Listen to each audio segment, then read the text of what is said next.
সে তার ওয়াইফ থাকা সত্ত্বেও সে আরেকটা ওয়াইফ বা আরেকটা নারী, পরনারীকে সে অ্যালাও করতাছে। ইভেন এরকমও তো আছে যে দাসীদেরকেও নাকি ওই যে আপনার যেভাবে খুশি সেভাবে আরকি ব্যবহার করা যাবে।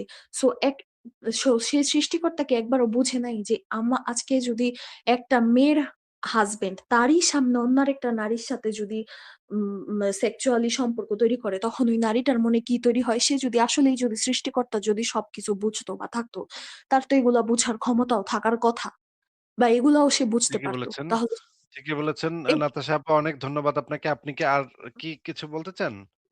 না, আর কিছু বলতে চাই না। আসলে ধন্যবাদ আমাকে যুক্ত করার জন্য।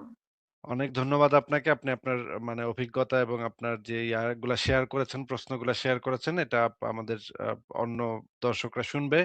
আপনি যদি চান ভবিষ্যতে যুক্ত হতে পারেন। যুক্ত হয়ে আপনার অভিজ্ঞতা বা আপনার আরো প্রশ্ন থাকলে সেগুলা আমাদেরকে বলতে পারেন।